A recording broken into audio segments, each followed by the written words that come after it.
de Prosa, um tema de interesse do cidadão. A gente dedica o Dedo de Prosa de hoje para homenagear um profissional que é muito estimado por todo mundo que curte ler um bom livro. E também muito importante para estudantes, professores e pesquisadores. Pegou? Estamos falando do bibliotecário, já que hoje, 12 de março, é o dia dele. A data foi oficializada em 1980 e é uma homenagem ao escritor, poeta e bibliotecário Manuel Bastos Tigre, que foi diretor nos anos 50 da Biblioteca Central da Universidade do Brasil, como era conhecida a Universidade hoje Federal do Rio de Janeiro. Mas o que os bibliotecários fazem na prática? Eles organizam, catalogam, categorizam e deixam a informação sobre um documento, obra ou coleção mastigadinha, como dizemos no popular. Tudo para que a gente chegue na biblioteca e localize sem demora o assunto de nosso interesse. Com a quantidade de informações de que dispomos hoje em dia, esse trabalho de organização é fundamental para acessarmos o conhecimento nas mais diversas áreas. Portanto, nossos agradecimentos aos bibliotecários de todo o Brasil.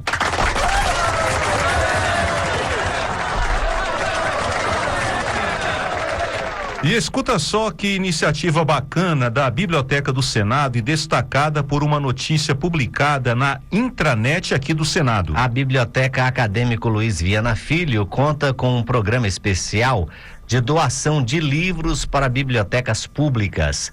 Essa ação visa estimular a leitura e o acesso democrático aos livros. Em 2024, o foco das doações foi o Rio Grande do Sul, que recebeu 5.000 livros por meio desse programa. As enchentes em maio passado destruíram grande parte do acervo literário do estado. E como as bibliotecas públicas podem receber livros, é só enviar um e-mail para biblioteca@senado.leg.br. Repetindo, biblioteca@senado.leg.br. E aí a equipe da Biblioteca do Senado vai enviar a lista das publicações disponíveis para doação. Iniciativas como essa visam melhorar as condições de nossas bibliotecas. Precisamos valorizar esses espaços que propagam conhecimento. As bibliotecas ganham ainda mais importância nesse momento em que o número de leitores cai em nosso país. A pesquisa Retratos da Leitura no Brasil revelou que em 2019, 100 milhões de brasileiros eram leitores. No ano passado, esse grupo caiu para 93 milhões, ficando pela primeira vez atrás do número de não leitores. Vamos ter que reverter isso, e a reversão dessa tendência depende, entre outras medidas, de mais bibliotecas e, claro, do trabalho desse profissional que celebra hoje o seu dia, o bibliotecário. Então, mais uma vez, parabéns aí aos bibliotecários de todo o Brasil que fazem esse trabalho fantástico de organização, catalogação e sempre ajudando a gente. Eu sou um dos que, em bibliotecas, estou sempre ali pertinho do bibliotecário. Tenho uma certa dificuldade para achar livro naquelas organizações. Eu preciso melhorar esse aspecto. Aí o bibliotecário nessa hora me salva muito, viu, Adriano? É verdade. Imagina se não tivesse esse profissional numa biblioteca, com essa quantidade de informações, não só físicas, mas online. Então o bibliotecário está lá para dar aquela mãozinha pra gente, e olha que ajuda boa ele dá pra gente. Sinal Verde, caminho livre para a mobilidade. Olá, eu sou o Bruno Lourenço e é hora de Sinal Verde, espaço da mobilidade na Rádio Senado. Hoje vamos esclarecer tudo sobre a Lei dos Faróis Acesos e aproveitar para falar das campanhas educativas de trânsito para 2025. Por sugestão do ouvinte Sandro, de Pitangui, no Rio Grande do Norte, a gente vai retomar aqui aquela questão sobre a Lei dos Faróis Acesos. Você sabe quando e onde é obrigatório manter os faróis ligados? E os carros novos já vêm adaptados? Fique com a gente e descubra. Pois é, começou em 2016 com a lei que obrigou o uso dos faróis durante o dia em rodovias. A confusão veio porque várias rodovias atravessam cidades. Aí, a partir de 2021, com a Lei 14.071, houve mudanças importantes. Agora, o uso do farol baixo durante o dia é obrigatório em rodovias de pista simples fora do perímetro urbano, ou seja, aquelas estradas sem separação física entre os sentidos e fora das cidades. Já nas rodovias de pista dupla, não há essa exigência durante o dia.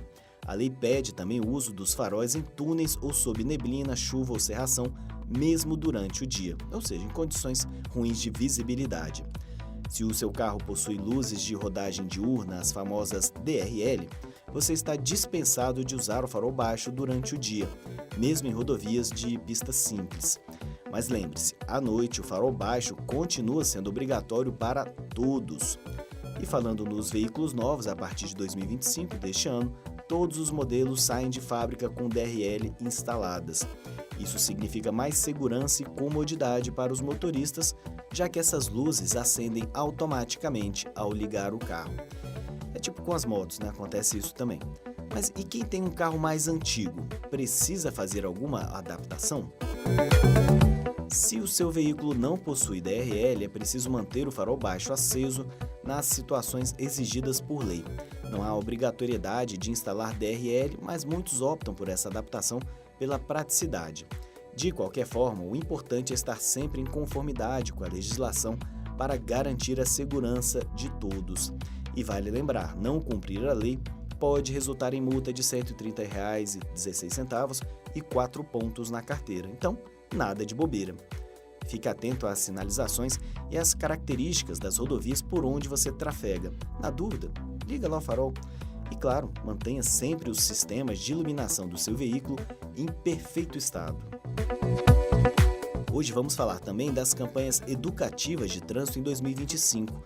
A mensagem que estará em todas elas neste ano é: desacelere, seu bem maior é a vida. O Conselho Nacional de Trânsito também definiu temas mensais para as campanhas educativas ao longo do ano. Janeiro, claro, foram as viagens. Fevereiro, cuidados no retorno às aulas. Março, carnaval seguro. Já em maio, durante o tradicional Maio Amarelo, a questão do controle da velocidade será reforçada. O reforço voltará em setembro, na Semana Nacional do Trânsito. No Dia Nacional do Caminhoneiro, dia 16 de setembro, poderão ainda ser desenvolvidas ações específicas de conscientização para esses profissionais, para incluir ainda mensagens de alerta sobre o respeito à velocidade das vias, com ênfase na diferenciação entre velocidade segura e velocidade permitida. E a ideia é aproveitar o Dia Mundial Sem Carro, 22 de setembro, para abordar a mobilidade ativa, com ênfase às áreas calmas e aos transportes sustentáveis, preferencialmente coletivos.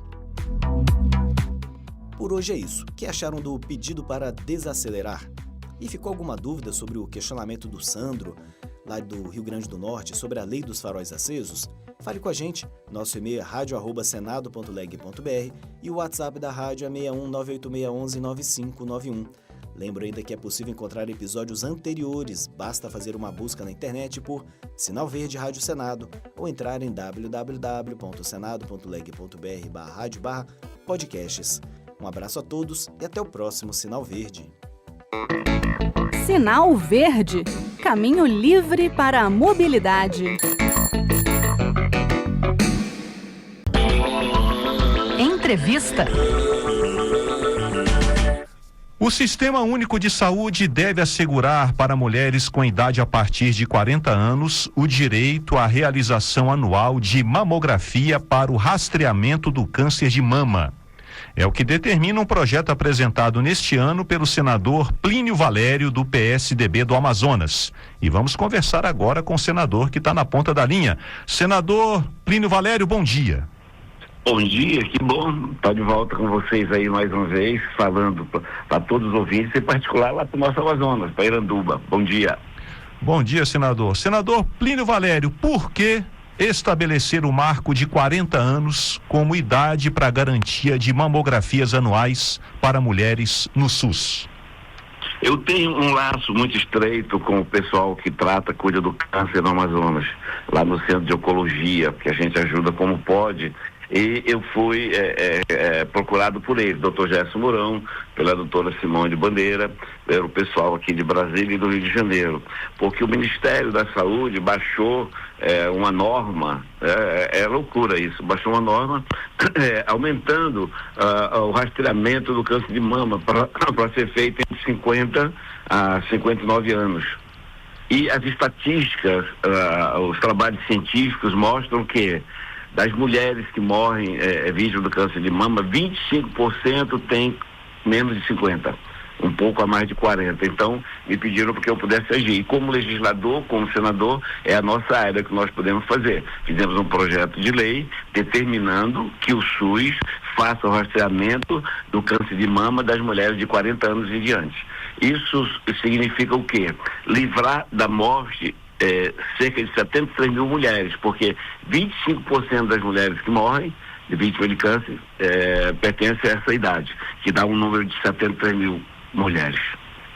Agora, senador Plínio Valério, recentemente a Agência Nacional de Saúde Suplementar, que administra, regulamenta aí os planos de saúde, chegou a recomendar que a mamografia deve ser oferecida a partir dos 50 anos.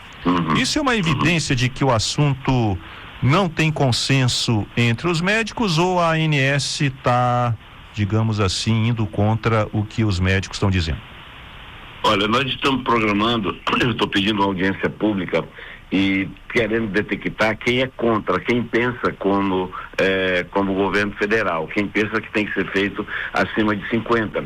O senador Girão me trouxe um nome para que a gente abra essa polêmica. Na realidade, todos os que até agora deram essa opinião foram inibidos a fazê-lo acima de 50, porque cientificamente não se comprova. Eles dizem que a mamografia prejudica mulheres de 40, o que é muito vago.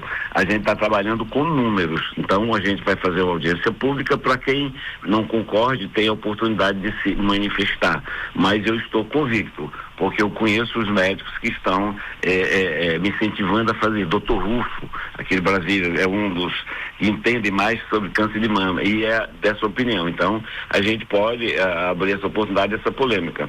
Eu estou convencido pelos especialistas, pelos médicos que eu converso, que me pediram para fazer isso, de que tem que ser o rastreamento a partir de 40 anos. Estamos conversando com o senador Plínio Valério, do PSDB do estado do Amazonas. Ele é o autor do projeto de lei PL 499/2025, que determina ao Sistema Único de Saúde assegurar para mulheres com idade a partir de 40 anos o direito à realização anual de mamografia como forma de prevenção do câncer de mama. Agora, senador Plínio Valério, a realização de mamografias anuais para as mulheres nessa faixa etária a partir dos 40 anos não iria aumentar muito os custos na saúde pública? É aí que reside. Eles têm esse problema da economia na saúde pública, mas não tem preocupação na saúde com viagens, no gasto com viagem, no gasto da COP. Só agora vão ser 500 milhões para a COP. Para aquele filme, Ainda Estou Aqui, o BNDES acaba de liberar 35 milhões. Então, para isso eles não têm problema. Agora, quando se trata de saúde da população mais carente do Brasil, vem me falar com essa coisa de despesa. Não há o que justificar quando se trata de vidas, preservar vidas, salvar mulheres. Então, eu estou me lixando com essa preocupação que eles têm do custo. É isso que eles pensam, mas não é isso que devemos pensar nós como legisladores. Eu estou pensando em salvar vidas e eles estão preocupados em não gastar para salvar vidas. É só economizar, gente. Não falta dinheiro nesse país, o que falta é vergonha. Agora, senador Plínio Valério, alguns especialistas dizem que quando há um bom trabalho na prevenção, isso acaba lá na frente significando Exatamente. Redução de custo com químio e rádio, por exemplo. Pois não. Eu não concluí o meu pensamento. Aí vai ser economia. Essa gente só pensa no aqui e agora, despesa, mas o que eles vão economizar lá na frente com o tratamento do câncer? Eles não pensam nisso. Nós vamos gastar com mamografia, nós vamos gastar. Lá na frente é uma economia significativa. porque você preveniu hoje, você não vai tratar amanhã, e o tratamento é muito caro, além de doloroso. Então, é um pessoal que só percebe o aqui e agora. Vai ser uma economia, não procede. É aqui agora, corta gastos e salva vidas. É depois, tem economia. Isso acaba sendo, na verdade, um investimento, porque saúde, eu vou te contar, saúde e prevenção é investimento, não é despesa.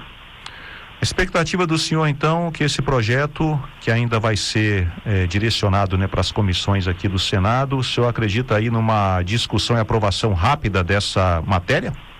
Olha, eu pedi uma reunião com a bancada feminina do Senado, porque as nossas senadoras, todas excelentes, sempre falam da discriminação da mulher, da necessidade de igualar das oportunidades, e é saudável isso. Eu pedi, me ajudem nisso, porque se trata das mulheres.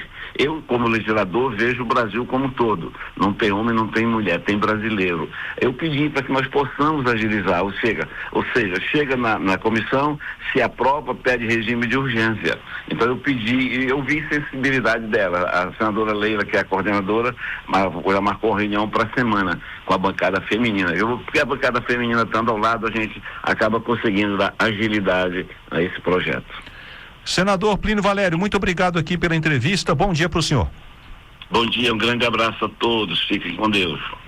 Então conversamos com o senador Plínio Valério, do PSDB do estado do Amazonas. Se você quiser aí ver os detalhes desse projeto, você aí vai no site de buscas, digita PL, que é a sigla de projeto de lei, 499/2025. Aí você já cai na página do projeto. Ali você vai ter acesso à íntegra dessa proposta do senador Plínio Valério e também o caminho de tramitação do projeto aqui no Senado. Então é o PL 499/2025, que determina ao SUS assegurar para mulheres com idade a partir de 40 anos o direito à realização anual de mamografia para a prevenção do câncer de mama.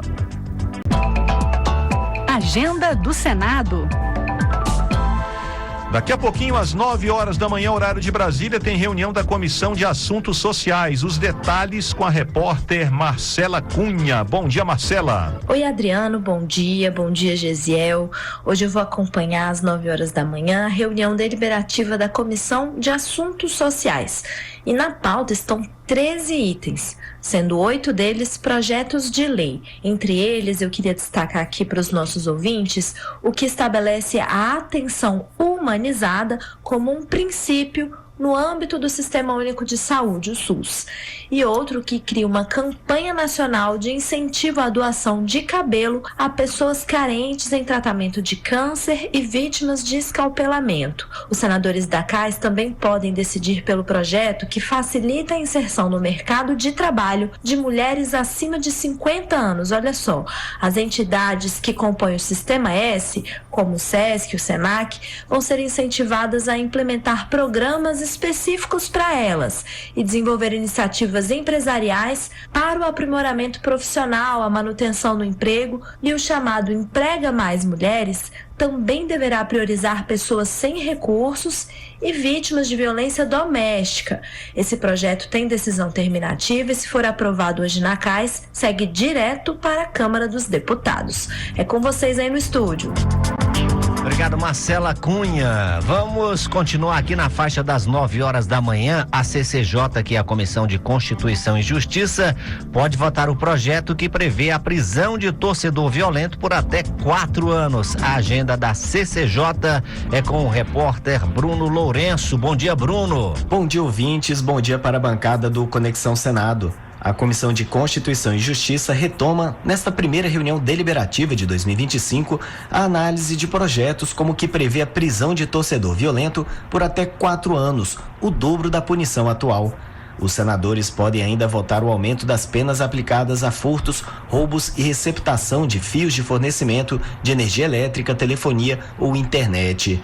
A proposta chegou a entrar na pauta de votações em dezembro, mas houve dúvidas sobre dispositivo estranho ao objetivo original da iniciativa, que reduzia a pena para lavagem de dinheiro de 3 a 10 anos para 2 a 12 anos de prisão. Também está na pauta a proposta para classificar como falta grave a conduta de agressor condenado por violência doméstica que continuar a ameaçar a vítima ou seus familiares.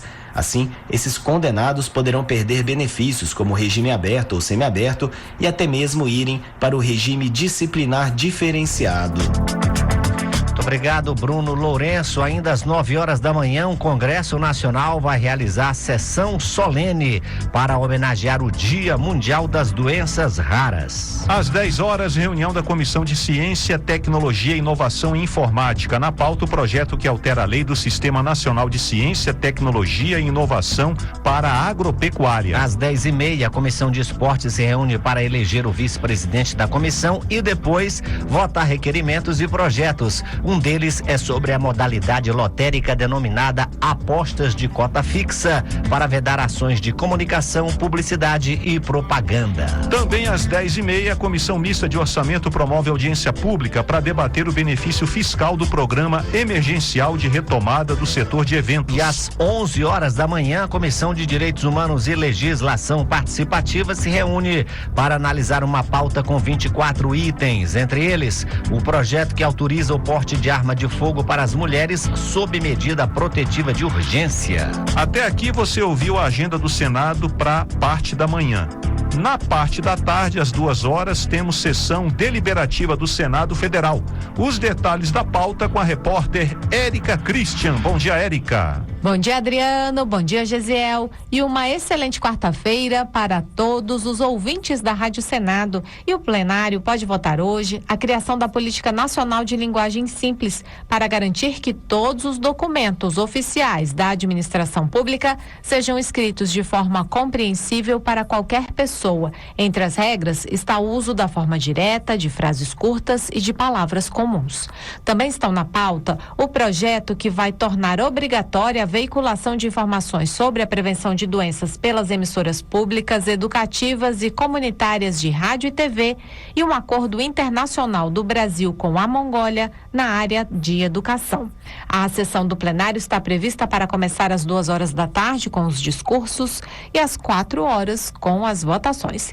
E o nosso ouvinte já sabe que tudo será transmitido ao vivo pela Rádio Senado, TV Senado e pelo canal da TV Senado no YouTube. A todos eu desejo uma excelente quarta-feira. Adriano, Gesiel.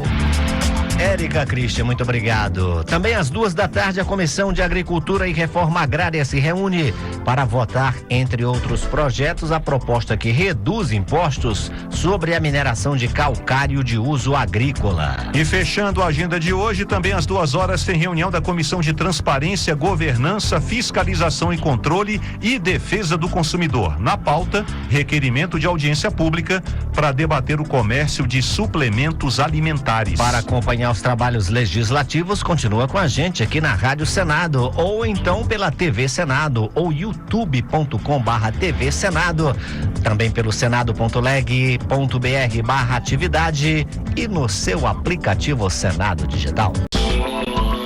Entrevista. No próximo domingo, a posse de um presidente civil depois de 21 anos de ditadura militar completa 40 anos. Na verdade, é no próximo sábado, né? Dia 15. Naquele 15 de março de 1985, era para o presidente eleito Tancredo Neves tomar posse, mas com a doença de Tancredo, quem assumiu foi o vice José Sarney. Para falar sobre os 40 anos da redemocratização do país, convidamos o professor historiador Antônio Barbosa. Professor Antônio Barbosa, bom dia. Bom dia, Adriano. Bom dia, ouvintes da Rádio Senado. Professor Antônio Barbosa, Tancredo Neves foi eleito por um colégio eleitoral e mesmo com um presidente eleito de forma indireta, qual era o clima nas ruas à medida que o dia da posse se aproximava? A posição da sociedade brasileira foi de eleição direta, embora tecnicamente ela fosse indireta. a maioria absoluta da população acreditou que estava participando ativamente naquele momento. Então houve muita passeata, houve muito canto pelas ruas, enfim, uma festa cívica extraordinária. Agora, professor, tinha toda essa expectativa, né, da população ali com a chamada Nova República, né, que estava para se iniciar. Agora teve, digamos assim, a não posse de Tancredo imposta na véspera pela doença do presidente eleito. Com essa não posse de Tancredo, a redemocratização correu risco de ser adiada? Não. Na verdade, quem adiou ao máximo a cirurgia foi o presidente Tancredo Neves, porque ele era muito bem informado, inclusive nos setores militares, e ele sabia que existiam bolsões, digamos, recalcitrantes, que nunca aceitaram o processo de abertura e, portanto, não aceitaram a vitória de um candidato de oposição. Então, Tancredo segurou até o máximo possível para tomar posse, porque ele acreditava que depois da posse, depois dele ser entronizado na presidência da República, a possibilidade de um movimento revoltoso por parte de setores militares ficava reduzida. Eu acho que foi isso que aconteceu. O vice-presidente José Sarney tomou posse com o ministério escolhido pelo próprio Tancredo e vai colocar em marcha esse processo de redemocratização. Então, sob o ponto de vista político, não houve retrocesso algum, não houve nenhuma possibilidade de volta ao status quo do regime autoritário. Estamos conversando com o professor Antônio Barbosa, historiador, o assunto os 40 anos da redemocratização. Professor Antônio Barbosa, com os 40 anos da posse de Sarney, o país vive o maior período democrático de sua história. O senhor sente que 40 anos depois desse fato histórico, existe uma sensação, digamos assim, de esgotamento do regime democrático por parte de uma parcela significativa da população, especialmente por parte de gerações mais novas que não vivenciaram um período autoritário? Nesse sentido, o filme Ainda Estou Aqui, com projeção nacional e internacional, ajuda a essas gerações mais jovens a compreender o que é o autoritarismo, o que é a violência ditatorial. Então, nesse sentido, eu acho que com o apoio, com a ajuda do próprio filme, as pessoas estão se alertando mais para a necessidade de preservar a democracia. Agora, eu reconheço que, apesar de todos os avanços democráticos nesses 40 anos, muitas demandas da sociedade não conseguiram ser atendidas. Eu diria, por exemplo, a violência. Essa violência, inclusive com a atuação do crime organizado, tem maculado, tem atrapalhado profundamente a condução política do Brasil. Mas o Brasil vai superar isso, como já superou problemas maiores ao longo do tempo. Então eu acredito que, sob o ponto de vista político, nós conseguimos uma vitória extraordinária, que são 4 décadas de democracia sem interrupção golpista. E nesse sentido eu chamo a atenção para a Constituição de 1988, aquela que o doutor Ulisses chamou de Constituição Cidadã, que vai ter no seu artigo 5º o símbolo mais que perfeito dos seus objetivos, das suas metas, da sua razão de ser, que são os direitos e garantias individuais e coletivos. Então, Adriano, para que você tenha uma ideia, nesse período de 40 anos, nós tivemos 2 processos de impeachment presidencial. Isso não é qualquer coisa, não. Isso não é um negócio comum, simples. E, no entanto, os processos foram conduzidos dentro dos ritos da mais estrita legalidade. Os presidentes foram afastados, Collor e Dilma, e o país não entrou em revolução, não houve comoção nacional. Então eu acho que a própria sociedade brasileira, na sua maioria, não na totalidade, está compreendendo que a democracia é a única possibilidade de se viver uma vida digna.